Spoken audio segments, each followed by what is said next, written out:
Hey everyone, let's jump right into today's explainer, where we're unpacking a recently filed FARA document to objectively look at the mechanics behind a proposed foreign government outreach campaign.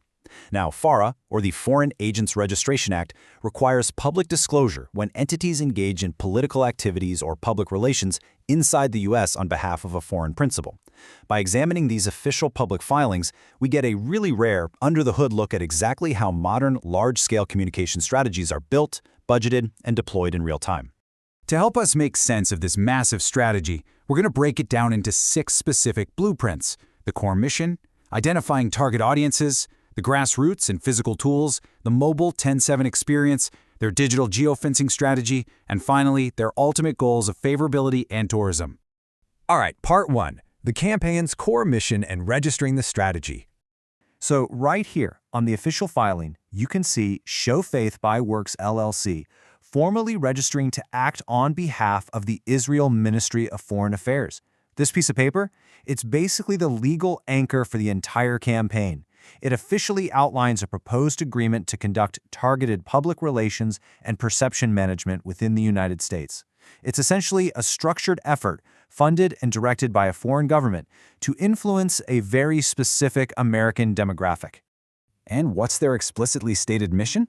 Well, the document says they want to combat low American evangelical Christian approval of the nation of Israel. They lay out this really comprehensive plan to shift narratives by using biblical arguments, highlighting historical significance, and directly countering new, evolving pro-Palestinian messaging. It's a highly calculated effort to shape the broader global narrative by hyper-focusing on one specific domestic group. Moving on to part 2, identifying target audiences. Who exactly are they trying to reach? The filing clearly points to these distinct groups as the core focus of the outreach efforts. Now, they aren't just broadcasting to Christians broadly. Nope.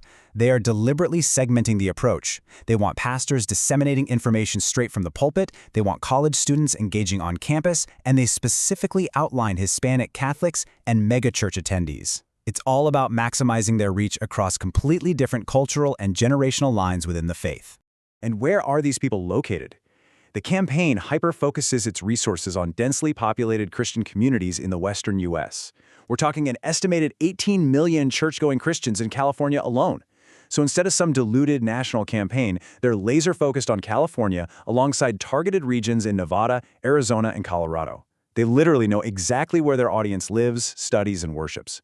Which brings us to part 3, grassroots and physical tools. Getting boots on the ground. One of the primary grassroots methods is sending these highly specific resource packages directly to pastors across those target states, and they plan to send these to literally every single church in these regions.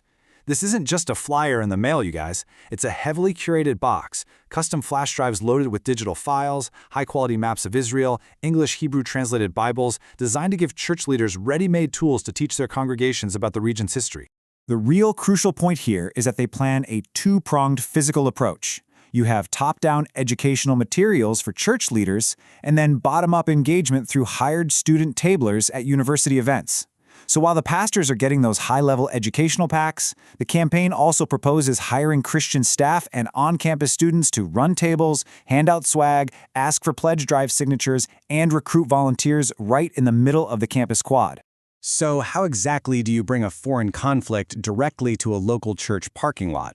It's one thing to hand someone a brochure, right? It's entirely another to put them inside a simulated environment. This leads us to arguably the most ambitious and expensive physical engagement tool detailed in the entire filing.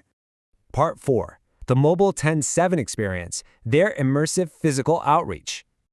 According to the presentation, the campaign proposes building a completely custom-designed mobile trailer. And get this, it's slated to be built by professional Hollywood set designers. It features interactive sets and a survive-to-tell virtual reality experience. We're talking slide-out stages, interior wall-length TVs, and multiple VR headsets. The exterior even features a physical recreation of the Nova Festival and other recognizable sites. It's designed to be a deeply immersive, highly visceral piece of mobile media.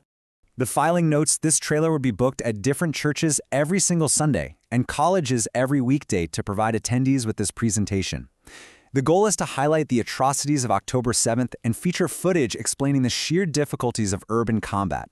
They even budgeted for a heavy-duty truck and a high-voltage generator just to power the entire traveling exhibit as it physically moves from city to city across the West Coast.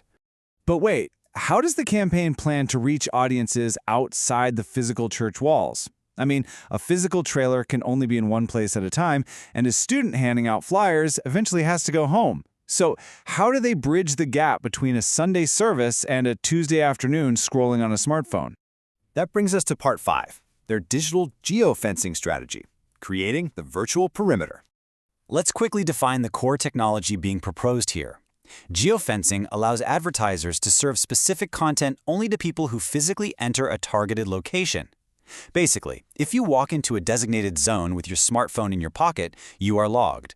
The campaign can then serve you targeted digital ads not just while you're standing in that building, but for days or weeks afterward on your social media feeds.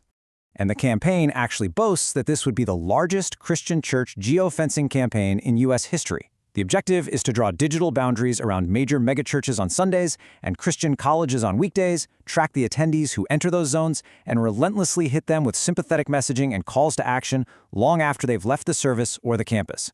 It is a massive, location-based digital follow-up to their physical outreach. Finally, Part 6, Goals of Favorability in Tourism, the ultimate objective. This quote is pulled verbatim from the official FAR registration text. It explicitly outlines the dual purpose of all these combined outreach methods. So, the specific communication strategies, the immersive VR, the customized pastoral education, the relentless digital targeting, they're all engineered toward 2 distinct outcomes: shaping public perception to be more favorable toward the foreign principle and driving an actual economic response by encouraging tourism to the region. Ultimately, the whole strategy relies on this interconnected web of personal outreach, impressive physical displays, and heavy digital geofencing. Think about it. A college student might see an ad on their phone because they walked onto a geofenced campus. That ad prompts them to visit the 10/7 mobile experience when it parks at their megachurch that Sunday, where their pastor has literally just given a sermon using materials provided on a customized flash drive. It creates a fully integrated loop of information. So, what happens to the flow of information when sophisticated international public relations strategies merge seamlessly with your local community events?